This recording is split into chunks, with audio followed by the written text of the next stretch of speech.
미국에서 조만간 금융위기가 터질 것 같다. 제가 좀 성질이 급해요. 1997년 1월 달에는 경제 파국을 피할 길이 없게 됐다. 이런 얘기를 했어요. 근데 1년 가까이 안 터진 거예요. 지금도 그래요. 지난해 말쯤에 터질 거라고 얘기했는데 아직까지 안 터졌어요. 4개월이 지났는데. 지금은 제가 자신 있게 말씀드릴 수 있는 게 몇 달 안에 터지지 않겠냐. 2, 3개월 안에 터질 수도 있겠다.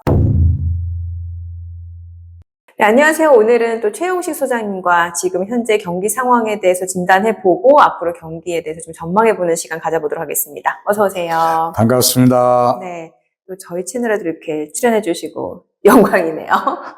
초청해 주셔서 제가 고맙죠. 지금 사실 미국 경기 같은 경우는 지표가 너무 좋아요. 그리고 경기 침체 없다, 노랜딩 얘기까지 나오고 있단 말이죠. 그런데 소장님은 곧 경기 침체가 올 것이다 라고 보시는 거잖아요. 맞나요? 지금 미국 경제는 최고죠. 예. 실업률이 지금 3.1%라니까요. 그럼 완전 이거는 고용이죠. 미국 입장에서는 거의 완전 고용. 그렇죠. 예. 거기다 성장률도 우리나라보다 2배 이상 높아요. 그렇죠. 지난해 3.2%가 예. 했으니까. 또 소비자 물가 상승률도 요새 잠깐 올랐어요. 한때 9.1%까지 올랐다가 지금은 이게 3.1%에서 3.2% 약간 올랐어요. 소비자 물가 상승률도 안정돼 있어요. 거기다가 주식시장은 최고의 지금 호조를 보이고 있잖아요. 그렇죠. 다우지수 같은 거는 올해 초에 4만 선을 돌파하면서 사상 최고 기록을 갱신했잖아요. 그래서 뭐 하나 봐도 잘 지금 미국은 돌아가는 것 같아요. 네. 최고의 호황처럼 보여요. 네. 근데 문제는 뭐냐 그러면 그 패닉과 붕괴가 올 때는 반드시 이런 일이 벌어져요. 그 전에 이런 현상들이 있다. 지금 현재 미국 경제가 거품이라는 얘기죠. 그 거품은 반드시 붕괴돼요. 네. 그러니까 미래수와 현재수가 합쳐져서 네. 그 투기 열풍이 불었으니까 지금 주식시장도 어떻게 보면은 투기 열풍이 불었다고 해도 틀린 말이 아니에요. 지난해 같은 경우에 지난해 최저점에서 올해 사상 최고 기록까지 올라간 규모가 네. 무려 7,000포인트예요. 그러니까 통상적으로는 2,000포인트 남짓 오르는 게 큰 문제 없이 이렇게 상승하는 추세를 이끌어 가요. 근데 지난해 7,000포인트가 올랐다니까요. 급등을 한 거죠. 그렇죠. 그래서 미국 주식시장에 투자하는 사람들은 큰 돈 벌었죠. 네네. 그러니까 이제 많은 사람들이 주식시장에 우리나라 투자자들도 많이 지금 미국 계좌 다 가지고 있잖아요. 엔비디아, 테슬라 많이들 사시죠. 이게 그렇게 몰려드니까 이게 말하자면 수요의 시간이동도 있었지만 장소이동도 했어요. 우리나라나 혹은 일본이나 이런 나라에서 이제 미국으로 몰려간 거죠. 네. 이제 금융자본들이. 그러니까 그 거품을 만드는 거예요. 이게 지속 가능성이 없어요. 왜냐하면 수요가 시간 이동을 했으니까 수요가 없어진 때가 올 거 아니에요. 또 장소 이동을 했으니까 이 장소 이동 금융 자본들이 또 다시 장소 이동을 하게 되면 다른 나라로 이탈하게 되면 그 거품은 꺼지게 돼 있어요. 그래서 저는 미국에서 조만간 금융위기가 터질 것 같다 이 얘기를 계속 하고 있는데 네. 언제쯤으로 보시는 건데요, 시기는? 지금은 제가 자신 있게 말씀드릴 수 있는 게 몇 달 안에 터지지 않겠냐. 몇 달 안에요?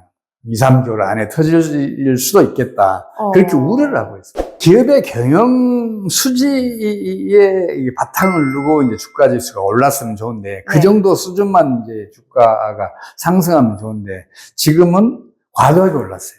거품이 만들어져요. 선제적으로 과도하게 반영이 됐다. 거품은 반드시 꺼져요.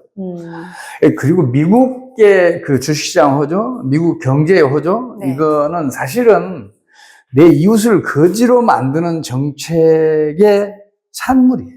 2022년 상반기에 미국 성장률이 1분기 마이너스 1.6, 2분기 마이너스 0.6, 연속 2분기 마이너스 성장을 했어요. 네네. 그럼 미국에서는 이렇게 2분기 이상 마이너스 성장을 하면 그 리세션이라고 불러요. 그렇죠. 우리 말로는 경기 후퇴라고 번역하기도 하고 경기 침체라고 번역하기도 하는데 그런 일이 벌어졌었어요. 이런 경기 후퇴는 금융위기가 진행되지 않으면 벌어지지 않아요. 금융위기가 터진 다음에 2분기 이상 그 마이너스 성장을 하거든요. 네. 그때 이미 금융위기가 진행이 됐어요. 근데 그거를 미국이 아주 빠르게 그 역전을 시켜요. 경기를 호전시켜요. 그래서 사람들이 거기에 대해서 경각심을 안 가졌어요.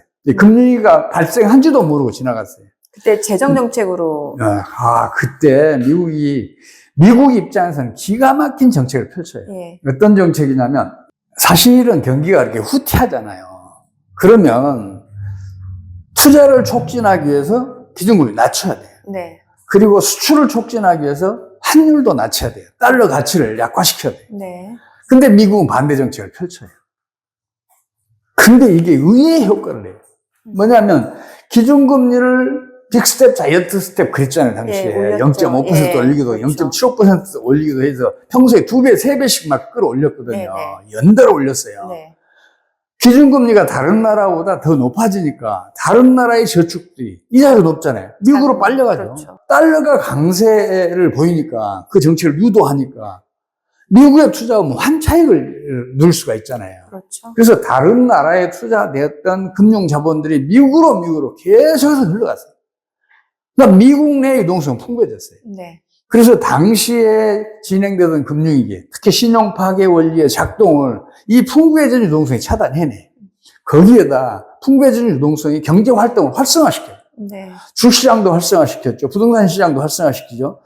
경제 활동, 재반, 생산 활동, 소비 활동 이런 것도 활성화시키죠. 그러니까 경기가 급상승해요. 이 3분기에 미국 성장률이 갑자기 3.1%로 올라가요. 4분기에도 2.6%를 기록해요. 그러나 이게 내 이웃을 거지로 만드는 정책이잖아요. 미국으로 국내 저축 빼앗긴 나라들, 또 금융자본 미국으로 빨려 들어간 나라들 어떻게 되겠어요? 유동성 수축이 되잖아요. 유동성이 수축이 되니까 경제 활동은 저하되고 네. 성장률은 떨어지고 실업률은 올라가고 이런 일이 벌어지잖아요. 그래서 최근에는 계속 미국 경기만 좋다는 얘기가 나왔죠. 아, 그럼요. 우리 네. 그 피해를 우리나라가 가장 크게 본 나라 중에 하나예요. 우리나라가 갑자기 2022년 3분기에 성장률이 갑자기 반토막이 나요. 예, 예. 거기다 4분기에는 마이너스 성장을 해요. 마이너스 1.6% 기록했거든요. 이제 그 타격이거든요. 우리나라가 훨씬 큰 타격을 입은 나라들은 경상수지가 만성적인 적자인 나라, 특히 제3세계 국가들. 이 나라들은 모두 다 외환보유가 고갈 직전에 놓이면서 외환위기를 겪게 돼요. 네. 외환위기 늪에 이미 빠졌거나 아니면 직면한 나라들이 지금도 50개국에 가까워요.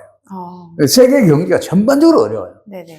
지금 일본은 지난해 그 3분기부터 이미 마이너스 성장을 했고, 독일, 영국도 3분기부터 마이너스 성장.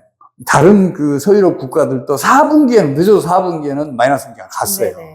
그럼 세계 경제가 전반적으로 이렇게 어려운데, 미국 홀로, 경제 호조를 지속할 수 있겠냐는 얘기죠. 세계 경제라는 것은 톱니바퀴처럼 밀접하게 이렇게 연결돼서 흘러가거든요. 네네. 근데 다른 나라들이 어려지면 미국도 같이 어려워지거든요. 네네. 그래서 미국 금리가 터지지 않더라도 미국 국내 경기가 늦어도 하반기부터는 하강할 거다. 저는 그렇게 보고 있어요. 근데 그 하강하는 시점이 또 되게 미국 입장에서는 재수없는 게 네. 금리가 터질 것 같은 그 시점에 그게 겹칠 것 같아요. 그러면 미국은 상당히 큰 경제적 타격을 입을 것이다. 올 저는 그렇게 하반기. 보고 있어요. 미국 경기가 조금 침체될 것을 우려하는 전문가들 입장에서는 선제적으로 금리를 인하해야 된다라는 주장을 펼칠 수도 있는 거잖아요. 제가 우려하는 게 그거예요. 미국은 기준금리 인하하기 어려워요. 기준금리를 인하하기 위해서는 두 가지 조건을 충족시켜야 돼요. 첫째는 경상수지 적자가 축소돼야 돼요. 네. 경상수지가 개선되지 않고 기준금리를 낮추잖아요. 네. 그럼 달러는 약세로 돌아서요. 달러가 약세로 돌아서는 순간 미국에 투자됐던 국제금융자본들은 환차손을 입어요. 그러면 그 환차손을 피하기 위해서 국제금융자본들이 미국을 떠나요. 그럼 유동성이 수축이 되고 이 유동성 수축은 신용 파괴율을 작동을 시켜요. 그러면서 거의 즉각적으로 금융위기를 진행을 시켜요. 근데 이거는 미국이 이 조건은 충족시켰어요. 그 경상수지 적자가 GDP의 3.8%까지 증가했다. 지난해 3.0%로 줄었어요. 네. 그러니까 그 조건을 충족을 시켰어요. 예, 예. 근데 또 다른 조건이 하나 있어요. 그게 뭐냐면 주식시장이 강세를 유지해줘야 돼요. 네. 주식시장이 약세로 돌아서거나 약세로 돌아설 것 같은 상황에서 기준금리를 낮추잖아요. 그러면 달러 가치는 하락해요. 예. 그리고 주식시장 약세에 따른 매매 손실 때문에 미국에 투자됐던 국제금융자본들이 미국을 떠나요. 네. 그럼 또 똑같은 일이 벌어져요. 유동성이 수축이 되고 이게 신용 파괴율을 작동시키면서 금리기를 진행을 시켜요. 그래서 기준금리를 낮추기 어렵다고 저는 보고 있어요. 저는 제가 갖고 있던 기존의 시각하고 약간 좀 반대되는 개념이어서 약간 혼란스러운 게 보통은 미 연준은 금리를 결정할 때 이제 고용하고 인플레이션 두 마리 토끼를 보잖아요. 그 미국 연준 의장이 맨날 그러잖아요. 예. 기준금리 계속 금방 낮출 것처럼 하면서 안 낮췄잖아요. 네네, 그렇죠. 올해 초 같은 경우는 금방 낮출 것처럼 예, 얘기했어요. 예. 근데 그건 구두 정책이에요. 예. 구두 정책은 뭐냐면 실제로는 그렇게 안 움직이면서 네네. 그렇게 움직일 것처럼 얘기를 해서 기준금리 인하의 효과를 보려고 했을 때 쓰는 거예요. 네, 구두 정책이 따름이란 말이에요. 그리고 보통 금리가 인하된다라고 하면은 시장에서 해석하기엔 유동성이 풍부해질 거다라고 기대를 하잖아요. 그렇지 않아요. 그렇지 않다는 거예요.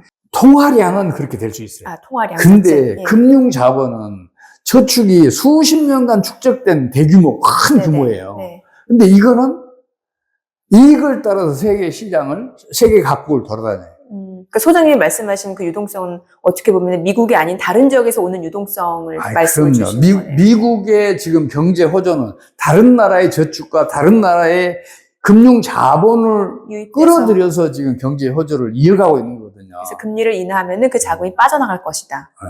그래서 금리를 쉽게 인하하지 못할 것이다. 또 이제 미국 연준이 자꾸만 이제 소비자 물가를 내세우면서 네, 그렇죠. 기준금리를 올렸었잖아요. 예. 물론 이제 소비자 물가 상승률이 2022년도 6월 말에는 9.1%까지 올랐어요. 네네네. 굉장히 많이 오른 거죠. 물가가 불안한 가운데에는 아무리 낮은 성장률도 지속 가능하지 않아요. 그래서 물가를 안정시켜야 안정적인 성장이 가능해지기 때문에 그때는 물가를 낮추는 게 필수적이었어요. 예. 그래서 기준금리를 올렸다고 다들 믿어요. 근데 기준금리를 그렇게 올리는 한편에서는 또 통화를 공급해요. 그럼 이렇게 생각해봐요. 기준금리 올리는 게 물가를 잡는 데 직접적이에요? 아니면 통화를 늘리는 게 물가를 잡는 데 직접적이에요? 통화를 감축해야 물가가 잡힐 거 아니에요. 네. 근데 그런 이중적인 정책을 펼쳤어요. 근데 이거 뭘 얘기를 하겠어요? 그러니까 금리는 인상하고 통화량은 늘렸다라는 거예요. 아, 통화량. 2023년 3월 같은 경우에는 한 달 동안에 연준의 그 밸런스 시트라고 있어요. 네네. 대차대조표. 예. 이걸 보면은 무려 4,600억 달러를 증가를 시켜요. 한 달에. 예. 소비자 물가 상승을 잡기 위해서라면 이거 하면 안 되거든요. 그렇죠. 근데 그걸 했어요. 그러니까 연준 입장에서 자산을 매입해갖고 시중에 유동성을 풍부하겠다라는 거죠. 그렇다면 미국 연준이 내세우는 물가 안정이라는 명분 뒤에 자기네들이 밝힐 수 없는 뭔가가 있다는 걸 의미해요. 그게 뭐냐면 미국의 경상수지 적자예요. 미국의 경상수지 적자가 커지면 네. 미국 달러 가치는 떨어져요. 그렇죠. 달러 가치가 떨어지게 되면 미국에 투자했던 금융 자본들은 환차선을 입어요. 미국을 이탈을 해요. 그것 때문에 2022년 1분기에 네. 마이너스 1.6% 성장했고, 네네. 2분기에 마이너스 0.6% 성장했어요. 당시에 그 달러 인덱스가 0.96인가 그랬어요. 1 넘었다 뚝 떨어진 네네. 거죠. 그러면서 이 금융 자본들이 이탈하니까 유동성이 부족해지고 이게 신용 파기를 작동시키니까 금융위기가 터진 거란 말이에요. 네. 근데 그걸 역전을 시킨 게 바로 그거라니까요. 한마디로 말씀드리자면 그래요.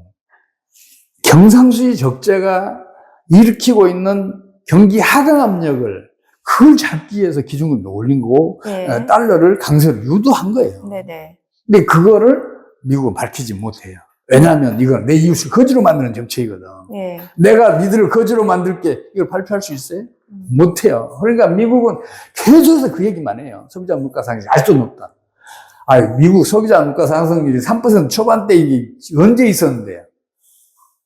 지금 내려올 만큼 내렸어요. 네. 그렇다면 기준금리 낮춰도 돼요. 사방에서 요거잖아요.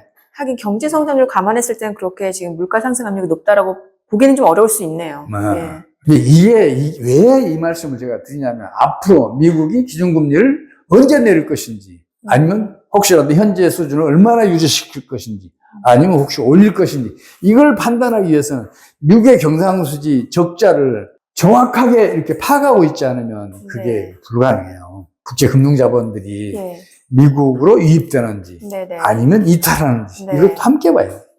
그래야 지금 기준금리 아마 낮출 거야. 그렇게 판단할 수가 있어요. 결론은 소장님이 보는 관점에서는 미국이 올해 금리를 인하하기는 쉽지 않을 것이다. 다행인 것은 우리나라는 부동산 시장이 이미 2022년도에 붕괴를 시작했어요. 최근에 그리고 2023년부터는 금융물이 다 사라지면서 장기 정체기에 들어갔어요. 그러니까 더 안 떨어지기 상황이 된 거죠. 네네. 거기다 우리나라 주가 지수는 지금 2,600대잖아요. 그렇죠. 이건 코리아 디스카운트라 그러죠. 지나치게 과소평가돼 있어요. 네. 이건 뭘로 알 수가 있냐면 1989년대 우리나라 그 주가 지수가 한때 1,000을 넘었어요. 그때 당시에 미국 다우 지수가 3,000 조금 넘었을 때예요. 우리나라는 한 3배 정도 높았었는데 네. 근데 지금은 우리나라 2,600, 미국은 38,000 이러잖아요. 격차가 너무 커져 있잖아요. 그동안에 또 우리나라 성장률이 미국보다 많았잖아요. 부가가치 창출이 그만큼 많았다는 이야기지. 이익이 그만큼 커졌다는 얘기죠. 네. 그러면 주식시장이 우리나라가 미국보다 더 호조를 보여야 되는데 우리 지금 미국의 10분의 1도 안 되잖아요. 네. 그래서 주식시장도 거품이 꺼질 게 별로 없다고 저는 보고 있어요. 오히려, 물론 네. 이제 금리가 오면 타격을 입어요. 네네. 다른 나라에 비해서는 타격이 좀 적겠지만 그 타격을 입지 않을 수 없다. 저는 그렇게 보고 있어요. 우리나라는 세계적인 금리가 닥쳐오더라도 그걸 타개할 기가 막힌 정책 수단을 하나 보유하고 있어요. 그게 뭐냐면 정부가 환율이 떨어지는 것을 용납만 해주면 그런 정책만 펼치면 얼마든지 타개할 수 있어요. 왜 그러냐면요. 환율이 떨어지잖아요. 네. 그러면 우리나라에 투자하면 한 차익이 생겨요. 예. 그럼 미국으로 떠났던 네. 국내 금융자본은 물론이고 국제 금융자본들도 한국에 투자하면 한 차익 누릴 수 있으니까 몰려올 거란 말이에요. 유동성이 풍부해져요. 그 유동성이 풍부해졌으면 신용파괴율 작동을 차단해낼 수 있어요. 거기다가 경제활동도 활성화시킬 수 있어요. 환율이 떨어진다라고 하면 사실 수출기업 입장에서는 좀 안 좋을 수 있죠. 그 말씀 진짜 그 질문 잘해 주셨어요. 네. 그 경제학 이론대로라면 네. 환율이 떨어지면 수출은 줄고 네. 또 환율이 오르면 수출은 증가한다고 그래요. 보통 그렇죠. 예. 근데 이거 경상수지 적자인 국가에서는 그 맞는 말이에요. 네. 근데 경상수지가 만성적인 흑자인 나라들은 반대예요. 환율이 오르면 중장기적으로 수출은 반드시 줄었어요. 반대 사례가 하나도 없어요. 세계사에서 제가 그 사례를 찾아보려고 하는데 하나도 없어요. 반대로 환율이 점진적으로 떨어지잖아요. 수출은 반드시 증가해요. 그 왜 그런지 아시죠? 그러니까 환율이 떨어진다라는 거는 자국의 통화 가치가 통화 가치가 그럼요. 커진다라는 데 수출이 늘어난다고요. 네. 가격 경쟁력이 떨어지니까 환율이 내리면 예, 예. 그럼 수출이 줄어들 것 같죠. 예, 예. 근데 현실은 그 반대라니까요. 그게 왜 그러냐면요. 기업은 망하기 때문에 강해요. 우리나라에서 그런 사례가 2번 있었어요. 1980년대 말하고 2000년대 초하고. 그 2000년대 초 말씀을 드릴게요. 네. 2001년 말에 우리나라 환율이 달러당 1326원이었어요. 네네. 이게 2007년 10월에는 이게 한때 899원까지 떨어졌어요. 우리 원화 가치로는 거의 50% 가까이 오른 거예요. 그럼 수출 경쟁력은 50%만큼 떨어졌다는 얘기 아니에요. 네네네. 근데 그 사이에 우리 수출은 2.5배가 증가해요. 오히려. 경상수지 흑자는 계속 커져요. 이게 왜 그러냐면요. 환율이 떨어지면 수출 기업들은 당장 도산에 직면하게 돼요. 네네. 100달러짜리 수출하던 기업들은 150달러짜리 개발해내야 돼. 그래도 안 돼. 200달러짜리를 개발해내야 돼. 기업들은 살아남기 위해서 필사적인 노력을 기울여서 150달러짜리, 200달러짜리를 계속 개발해낸 거예요. 그래서 우리나라 수출이 갑자기 증가했고 거기에다 우리나라 기업들은 세계 최강의 경쟁력을 갖기 시작하게 된 거예요. 그래서. 네네. 그래서 경제학 이론이 가르치는 대로 경제적인 펼치면 반드시 실패해요. 미국은 그 반대 정책을 펼쳐서 놀랍게도 하강하던 경기를 반전을 시켜서 높은 성장률을 기록하게 했잖아요. 네. 그런 사례가 있으면 경제학 이론보다는 현실을 더 이제 중요시 여겨야죠. 제가 지금 제일 안타깝게 생각하는 게 그거예요. 우리 정부는 수출이 GDP의 절반에 육박한다고 얘기하면서 고환율 정책을 펼쳐요. 이거는 틀렸어요. 왜냐하면 수출은 매출 총액이고 GDP는 부가가치 총액이란 말이에요.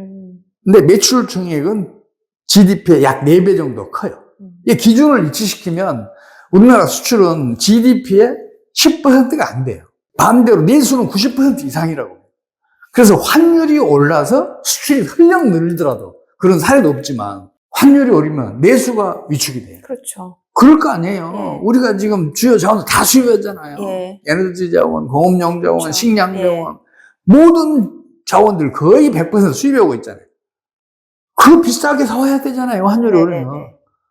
그럼 당연히 같은 수로 더 적게 소비할 수밖에 없고, 그 생산 기업들은 경수지가 악화되고, 그래서 고용 못 늘리고, 생산 못 늘리고, 또 투자도 못 늘리잖아요. 경기는 급감하게 돼요. 근데 우리 정부가 왜 그런 말도 안 되는 그런 정책에 집착하는지, 이명박 정권 이래 지금까지 전 정권이 그런 정책을 계속 펼쳤어요. 집권 초기에는 경제를 살리겠다는 과잉 의혹을 벌이기 시작해요. 그래서 환율을 끌어올려요. 그러면 오히려 수출은 부진해지고, 그리고 경기는 더더욱 하강하고, 경제난이 심각해지고, 그러면 이제 고환율 정책이 힘을 잃어요. 그러면 우리나라 경상수지 흑자는 지금 만성적으로 대규모니까, 예, 시장의 힘에서 환율이 떨어지기 시작해요. 네. 또 그 사이에 기획재정부 장관이 바뀌면은 또 과잉 의혹을 보여요. 환율을 끌어올려. 네. 이런 일을 지금 반복해오고 있어요. 일본은 엔저 정책을 1990년대 이래 지금까지 모두 8차례 반복해서 실시했어요. 네. 단 한 번도 경제를 살려낸 적이 없어요. 아니, 그러면 일본 따라하면 안 되잖아요. 한 번도 경제를 못 살려냈다. 네네네. 오히려 그런 정책들이 연평균 성장률 0.8%밖에 안 되는 그 실적을 기록하게 했어요. 예, 예. 그럼 현실이 그걸 증명을 했잖아요. 근데 이론이 문제예요? 현실이 문제예요? 이론은 사람이 만든 거 아니에요. 그렇죠. 근데 현실은 신의 섭리 혹은 자연의 섭리가 만들어낸 거잖아요. 네네네. 인간이 신의 섭리, 자연의 섭리를 어떻게 능가할 수 있어요? 현실이 부정하면 이론을 바꿔야죠. 이론대로 현실이 따라오라고 얘기하면 안 되는 거잖아요. 네네. 근데 지금 일본 정부, 우리 정부, 중국 정부 모두 다 이론에 입각한 경제 정책을 펼치면서 현실이 따라오길 바라요. 필사적인 노력을 기울이는 기업은 어느 기업도 이기기 힘들어요. 국가 경제도 마찬가지예요. 필사적인 노력을 기울이는 나라는 다른 나라가 못 따라와요. 우리나라 한류가 왜 이 세계 시장을 지배하는지 아세요? K-팝만 예를 들어볼게요. 네네. K-팝 가수 하려면 연습생 생활을 몇 년을 해야 돼요? 그렇죠. 오래 해야 되죠. 예. 기본적으로 2, 3년 하잖아요. 네, 7, 8년, 10년 이상 한 사람도 있잖아요. 그걸 세계 어느 민족이 그걸 견뎌내겠어요. 그런 피나는 노력이 뒤에 바치고 있으니까 우리 한류를 어느 누구도 그거를 따라올 수가 없는 거예요. 문화라는 거 그렇잖아요. 잘 사는 나라에서 못 사는 나라로 흘러가는 게 정상이에요.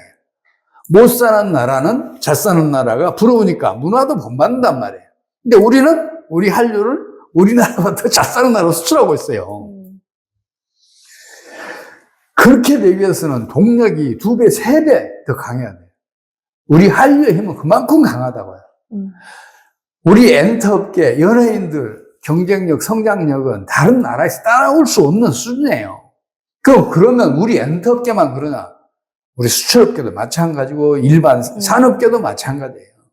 저는 우리나라 기업, 우리나라 국민은 세계 최강이라고 봐요. 네네. 그래서 우리 경제의 앞날은 무한히 밝다고 봐요. 실제로 지금 우리나라는 1인당 국민소득 10만 달러도 견뎌낼 산업들이 살고 있잖아요. 그러니까 뭔가 수출기업 입장에서는 원화 가치가 상승한다 하더라도 이 가격 경쟁력에서 다른 나라 기업들하고 조금 밀린다 하더라도 이걸 상쇄할 만한 어떤 기술력이라든지 그런 쪽으로 더 잘 이렇게 발전해 나갈 수 있다. 이런 말씀이시네요. 기업은 망하기 때문에 강하다니까요. 필사적인 노력을 기울이면서 스스로 강해지는 거예요.